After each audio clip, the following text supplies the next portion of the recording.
겉으로 보이는 것보다 훨씬 우리는 많이 연약한 존재입니다. 멀쩡한 얼굴로 가지고 앉아있다 하더라도 속은 썩어가는 사람도 있고, 겉으로는 아무런 문제 없이 사는 사람처럼 보인다 하더라도 그 속사정의 이야기를 들어보면 눈물밖에 나오지 않는 그런 삶의 자리에 있는 사람들이 부지기수입니다. 오늘 이 아침에 여러분 얼굴에 쓰여진 가면을 벗으시고 여러분의 얼굴 있는 모습 그대로 여러분을 환영해 주시는 하나님을 만나기를 축복합니다. 2017년도 연초에 계획했던 일들을 마무리해야 하는 12월 달 여러분 잘 보내고 계십니까? 많은 성과가 있으셨습니까? 네, 아멘이 적네요. 여러분 모두 기대보다 잘 되셨기를 축복합니다. 그런데 사실 기대보다 더 잘 되는 경우도 분명 있긴 하지만 그리 많지 않고, 기대만큼만 돼도 좋겠다라고 생각하는 분들이 많이 계실 거예요. 왜냐하면 기대에 못 미치는 경우가 훨씬 많은 경우가 많기 때문에. 아데네스의 선교 사역은 바울의 기대에 훨씬 못 미쳤습니다. 디오누시오, 다마리, 그리고 몇 명의 아덴 사람들만 예수님을 믿었어요. 매일 나가서 저작거리에서 복음의 말씀을 증거했고, 회당에 가서는 유대인들에게 또 하나님을 경외하는 이방인들에게 복음의 말씀을 증거했지만 아데네스의 열매는 그닥 별로 좋지 않았습니다. 그래서 이제 바울이 아덴을 떠나 고린도로 갑니다. 원래 바울은요 아덴에서 실라와 디모데를 만나려고 했거든요. 기다리지 않고 근데 먼저 고린도로 간 겁니다. 본문 1절 말씀을 같이 함께 읽어볼까요? 그 후에 바울이 아덴을 떠나 고린도에 이르러. 아멘. 여러분 이때 바울의 마음이 어땠을까요? 굉장히 허했을 겁니다. 동역자들을 기다릴 시간조차 없을 만큼 그 도시에 있고 싶은 마음이 전혀 없었기 때문에 아덴을 떠나 고린도로 갔거든요. 어쩌면 탈진 직전까지, 번아웃 직전까지 갔을지도 모릅니다. 그런데 그렇게 해서 찾아간 고린도가 너무 영적으로 안 좋은 도시인 거예요. 아주 음란하고 타락한 도시였거든요. 고린도는요 바울 시대에 약 6, 70만 명이 거주하는 거대 도시였습니다. 국제적인 상업 도시였어요. 지리적으로는 에게해와 아드리아해를 연결해주는 아주 중요한 항구가 있었기 때문에 상업이 엄청 발달했습니다. 수많은 사람들과 물류가 이동하는 곳에 뭐가 있어요? 돈이 있어요. 수많은 사람들과 물류가 이동하는 곳에 돈이 있어요. 그래서 통행사만 받아도 엄청난 수입을 거둘 수 있는 도시가 바로 고린도였습니다. 근데 물질적으로 풍요로운 이 도시는 그런데 음란한 도시로 유명한 도시였습니다.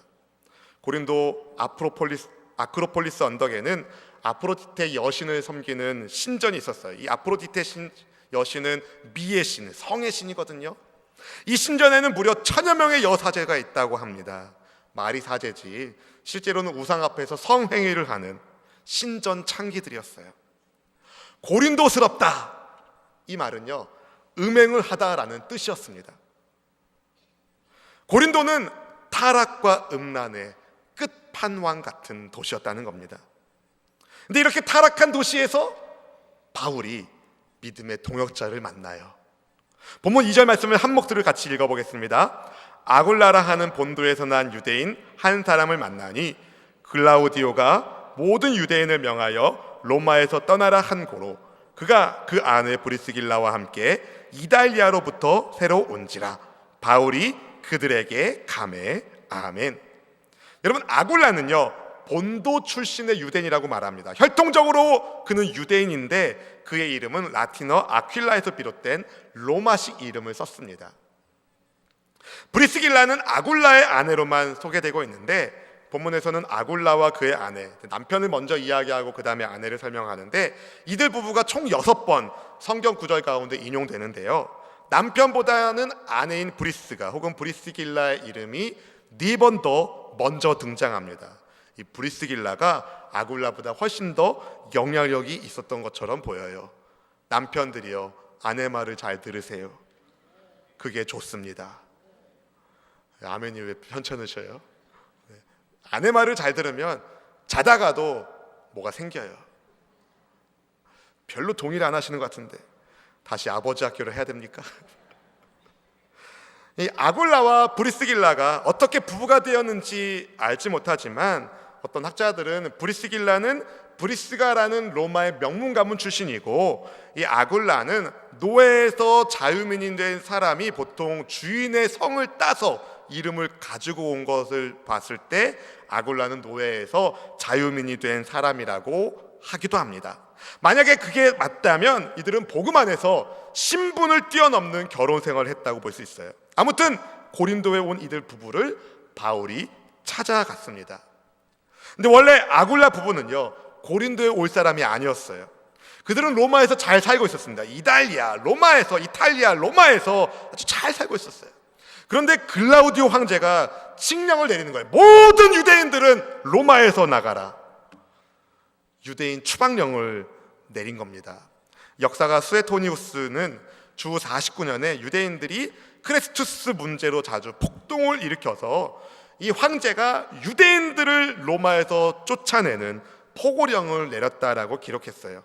다시 말해 아굴라 부부는 어쩔 수 없이 로마를 떠나야 했습니다. 어쩔 수 없이 이사해야 되는 심정 아시나요? 어쩔 수 없이 이사해야 하는 심정. 그냥 동네만 이사해도 어쩔 수 없이 동네만 이사해도 가슴이 그런데 나라를 넘어서 전혀 자기의 배경이 없는 고린도로 떠난 거예요. 근데 왜 고린도로 갔을까? 아마 강제 추방 명령 때문에 어쩔 수 없이 로마를 떠나면서 어떻게 생계를 유지할까 생각해 보니까 자기들의 생업인 천막 만드는 일이 잘 될 것 같은 고린도로 간 겁니다. 고린도에는 세계 그 시대 그리스 4대 대전이 열리는 운동 경기가 2년마다 열렸거든요. 고린도 지역에서. 그래서 천막 수요가 굉장히 많았습니다. 그래서 간 거예요. 상처를 안고 가게 된 도시 고린도에서. 그런데 이들 부부가 바울을 만나는 겁니다. 바울과 이들 부부는 생업이 같았다라고 성경이 말하고 있죠. IBP 배경 주석에 보니까요, 당시에는 같은 업종을 가진 사람끼리 도시 일정 지역에 모여 살았다고 해요. 그리고 조합을 이루었다고 합니다. 이제 지동에 가면 순대타운이 있잖아요. 모여 있잖아요, 순대타운. 그렇죠? 날씨가 추우니까 조심하라는 신호가 울리는 것 같아요. 네, 꺼주세요. 지동 순대타운까지 얘기했죠. 네. 그리고 어디에 가면은 낙지 볶음거리 이런 것도 있더라고요. 같은 업종끼리 모여 살았던 거예요. 고린도 지역에서도. 근데 이런 조합들은 문제가 있었어요. 뭐냐면은 후견신을 모셨거든요. 그 조합과 관련해서 후견신을 모셨어요. 그래서 모임 때에 고사를 지내는 것처럼 신에게 바친 희생 제물을 함께 먹었습니다. 이런 우상 숭배적 성향 때문에 유대인들은 같은 직종에서 일하고 있는 동포들과 연합했어요. 아마도 이미 바울을 만나기 전에 그리스도인이었던 아굴라 부부가 경영하는 장막 제조소에 바울이 찾아간 것 같습니다. 그렇게 해서 아굴라 부부는 바울과 함께 장막을 만들면서 복음을 위한 파트너가 됩니다. 본문 3절 말씀을 같이 읽어봅니다. 3절, 생업이 같음으로 함께 살며 일을 하니 그 생업은 천막을 만드는 것이더라. 아멘. 바울의 고향이 어디입니까? 바울의 고향은 길리기아의 다소예요. 이 길리기아는 천막 제조에 널리 쓰이던 염소 털이 유명한 산지였습니다. 바울은 전문 장막 제조공 수준의 기술을 가지고 있었던 거예요. 아굴라 부부와 함께 일하면서 바울이 뭐 했을까요? 복음의 말씀을 나누고 또 로마 이야기를 들었겠죠. 바울은 아굴라 부부로부터 로마 이야기를 들으면서 언젠가 로마에 가서 복음을 증거할 것에 대한 소망을 품게 되었을 것입니다.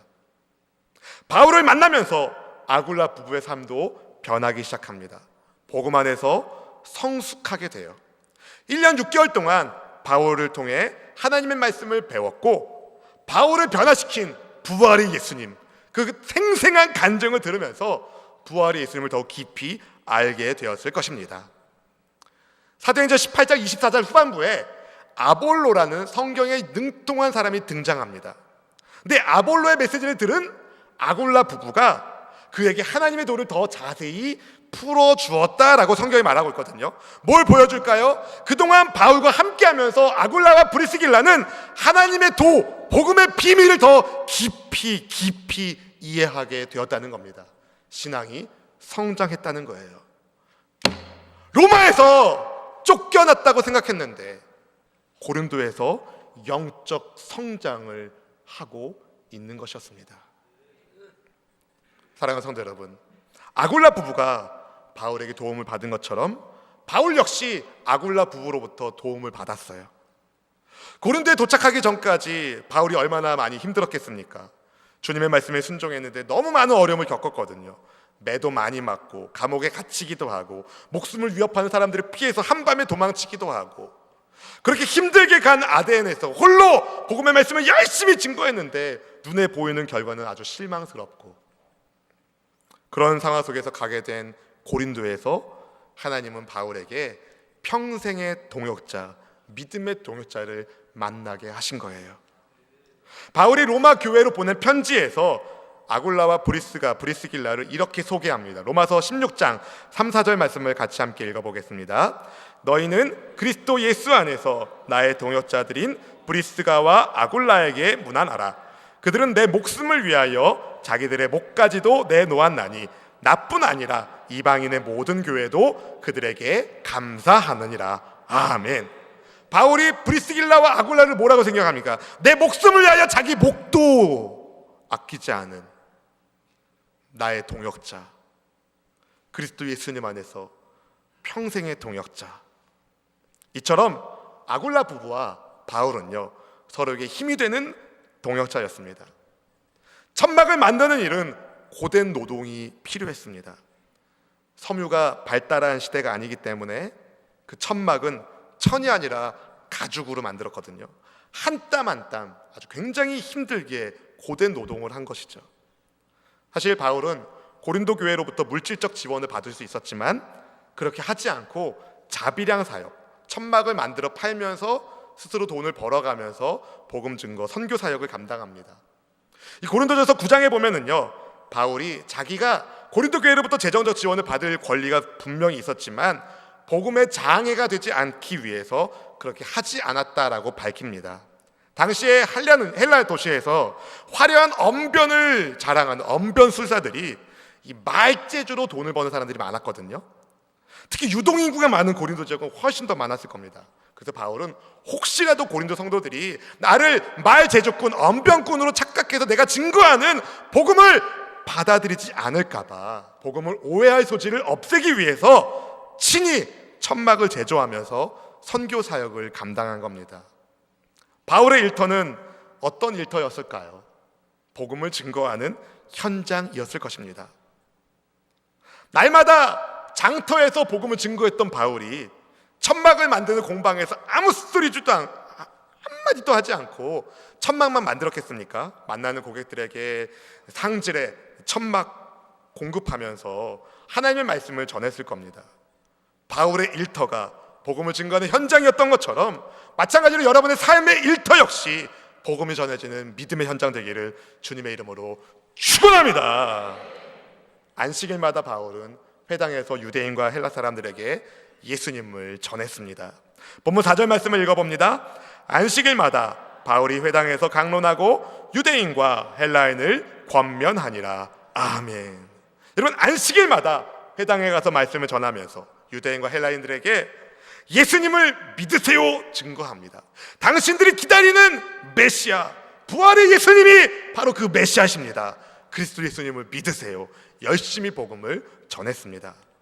평일에는 일하면서 일터에서 복음을 전했고, 안식일에는 회당에서 말씀을 증거하며 복음을 전했습니다. 어떤 분들은 이 바울의 모델을 따라서 모든 목회자들과 선교사들이 다 바울처럼 자비량으로 사역해야 한다고 말하는 경우도 있습니다. 근데 꼭 그렇지가 않아요. 자비량으로 사역해야 할 때가 있고 선교 후원을 받고 복음에 전력해야 할 때가 있는 것입니다. 처음에는 노동과 선교를 겸하면서 바울이 사역을 했잖아요. 근데 실라와 디모데가 온 이후로 말씀의 전한 일에 전념합니다. 아마도 동료들이 마게도냐 교회에서 가져온 선교 후원금이 들어왔기 때문에 복음의 말씀을 증거한 겁니다. 그래서 바울과 마게도냐 교회와 실라와 디모데와 아굴라 부부가 다 복음 안에서 공동체였다는 거예요. 동역자가 되었다는 겁니다. 바울은 자기가 있는 곳이 천막을 만드는 일터이든 거리이든 회당이든 법정이든 감옥이든 장소를 가리지 않고 어떻게 해서든 예수님의 복음을 최대한 전하기 위하여 힘을 다했습니다. 예수님의 복음을 최대한 전하기 위하여 천막을 기우며 자비량으로 사역했고, 예수님의 복음을 최대한 전하기 위하여 선교 후원금을 받고 복음 사역을 감당한 것입니다. 사랑하는 성도 여러분, 여러분이 지금 이 자리에 있는 것 역시 하나님이 인도하셨기 때문입니다. 제가 여기에 있는 것도, 여러분과 함께 신앙 공동체를 이루는 것도 역시 하나님의 인도하심 때문입니다. 우리의 만남은 우연이 아닌 겁니다. 우리 만남은 우연이 아니야. 거기까지. 그 다음에 제가 잘 모르겠어요. 여러분, 하나님의 인도하심이 없이는요 아무도 이곳에 있을 수 없습니다. 그러고 보면 하나님께서는 만남을 통하여 정말 많은 일을 이루어 가십니다. 여러분 생각해 보세요. 오늘 우리에게 존경받고 있는 바울과 같은 인물이 있기까지 그를 위하여 하나님이 만나게 하신 인물들이 있어요. 바나바가 그의 변화를, 회심을 증언해 주었고, 아굴라와 브리스길라가 목까지 내놓을 정도로 후원자가 되었고, 함께 고생하고 함께 감당하는, 사명을 감당하는 실라와 디모데가 있었습니다. 어려운 처지에 있었던 아굴라 부부, 탈진 직전인 바울이 하나님 안에서 만나서 동역의 기쁨을 누리게 됩니다. 같이 일하면서 복음 안에서 회복을 경험하게 된 것이죠. 저는 우리 수원스복의 공동체가 바로 그렇게 복음을 위한 연합 공동체가 되기를 주님께 기도합니다. 그래서 오늘 말씀의 제목을 공동체, 복음을 위한 연합이라고 정해본 겁니다. 사도 바울이나 브리스길라나 아굴라나 저나 여러분이나 다 똑같은 사람이에요. 다 상처 입는 사람이고 상처받는 사람입니다. 살던 곳에서 공권력에 의하여 떠나야 했던 아굴라 부부, 얼마나 상심이 컸겠습니까? 얼마나 상처가 컸을까요? 생각처럼 열매를 거두지 못하게 된 아데네스의 사역을 뒤로하고 홀로 고린도로 온 바울의 마음은 얼마나 크게 낙심되었을까요? 상처받은 아굴라 부부와 사도 바울이 그런데 복음 안에서 회복을 경험하거든요. 이게 놀라운 은혜입니다. 원래 상처를 받은 사람끼리 있으면 어떻게 됩니까? 쌈나요. 상처받은 사람끼리는 서로 가시를 탁 하고 있기 때문에 건들기만 해봐. 별로 안 웃으시네요. 여러분, 상처받은 사람은요, 상처받은 사람끼리 모여있으면 서로 예민하기 때문에 서로에게 더 크게 상처를 주기 쉽습니다. 근데 바울과 아굴라 부부는 달랐다는 거예요. 서로 상처를 치유받게 되었습니다. 서로를 만나게 하시는 하나님의 은혜 안에서 서로를 인정하고 배려하고 사랑하게 되었다는 것이죠. 함께 고생하면서, 함께 일하면서, 함께 사명을 감당하면서 서로에게 힘이 되는 동역자가 된 것입니다. 여러분, 아무리 사도 바울처럼 기라성 같은 목사라도, 선교사라도, 아무리 브리스길라와 아굴라처럼 거목 같은 성도라 하더라도 세상 속에서 누구나 다 크고 작은 상처를 받습니다.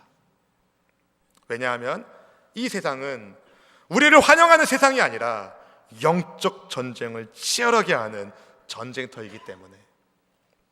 근데 여러분, 고린도만큼 영적 전쟁이 치열한 도시도 별로 없었거든요.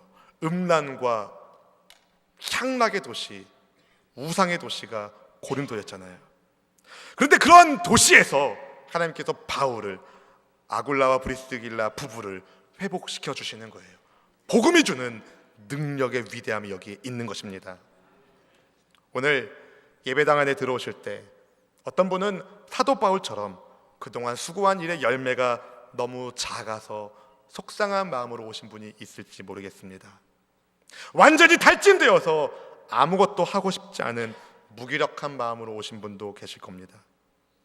브리스길라와 아굴라처럼 내 힘으로 도저히 어찌할 수 없는 어떤 일 때문에 마음이 무너진 분들도 계실 겁니다. 사랑하는 성도 여러분, 여러분에게 힘이 되어주는 교회가 있습니다. 여러분을 사랑하시는 예수님이 계십니다. 힘을 내십시오. 힘을 내십시오. 주님이 계십니다.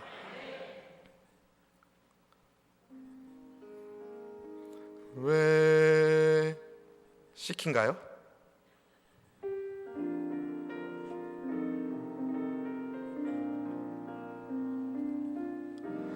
왜 나만 겪는 고난이냐고 불평하지 마세요. 고난의 뒤편에 있는 주님이 주실 축복 미리 보면서 감사하세요. 너무 견디기 힘든 지금 이 순간에도 주님이 일하고 계시잖아요. 남들은 지쳐 앉아 있을 때라도 당신만은 일어서세요. 힘을 내세요. 힘을 내세요. 주님이 손잡고 계시잖아요. 주님이 나와 함께함을 믿는다면 어떤 역경도 이길 수 있잖아요. 할렐루야. 여러분, 사도 바울에게 브리스길라와 아굴라라는 믿음의 동료자를 주신 하나님께서 브리스길라와 아굴라에게 사도 바울이라는 믿음의 동역자를 만나게 하신 하나님께서 우리의 만남을 주관하고 계심을 믿습니다. 우리 이덕문 장로님이 우리 교회에서 예수님을 영접하시고 이제 장로님이 되시고 이제 오늘 은퇴식을 하시는데요, 그냥 짠합니다. 여러분, 우리는 믿음의 공동체입니다. 서로를 사랑하고 따뜻하게 격려하고 믿음으로 축복하는 만남을 우리에게 허락해주고 계십니다. 어떤 상처가 여러분의 마음을 아프게 합니까? 어떤 삶의 현실이 여러분의 마음을 무너지게 하고 있습니까? 소망의 하나님 안에서, 소망의 하나님 안에서, 소망의 하나님 안에서 힘을 내시기를 축복합니다. 복음을 위하여 우리 함께 연합하고 서로에게 소망의 하나님을 증거하며 함께 은혜를 나누는 몸된 교회 공동체가 되기를 주님의 이름으로 축원합니다. 그렇다고 장로님 끝난 거 아니에요. 저랑 같이 계속 기도의 후원자가 되어 주십시오. 내년도 우리 수원순복음교회는요, 로마서 15장 13절 말씀에 근거해서 성령의 능력으로 소망이 넘치는 교회라는 표어로 달릴 겁니다. 우리 다 같이 로마서 15장 13절 말씀을 함께 읽어볼까요? 소망의 하나님이 모든 기쁨과 평강을 믿음 안에서 너희에게 충만하게 하사 성령의 능력으로 소망이 넘치게 하시기를 원하노라. 아멘. 여러분, 저와 여러분의 만남을 주관하신 하나님, 우리를 수원순복음교회 교회라는 공동체로 만나게 하신 우리 하나님은 소망의 하나님이십니다. 근데 왜 절망하십니까? 왜 낙심하십니까? 우리가 함께 믿음 안에서 주님 주시는 기쁨과 평강을 노래하기를 축복합니다. 성령의 능력으로 다시 도약하기를 바랍니다. 이 절망의 시대에 소망을 증거하는 예수님의 사람을 주님이 찾고 계시는데, 주님, 제가 그런 사람 되겠습니다. 주님, 우리 교회가 그런 교회 되겠습니다. 함께 복음을 위하여 몸부림치고 함께 복음을 위하여 하나님께 나아가는 언약 공동체가 되기를 기도합니다. 우리 주님이 소망해 주십니다. 내 삶의 주인 되시는 예수님 좋으신 분이십니다. 복음 안에서 소망 가득한 삶을 사시기를, 믿음 안에서 기쁨과 평강을 누리시기를 주님의 이름으로 축원합니다. 축원합니다.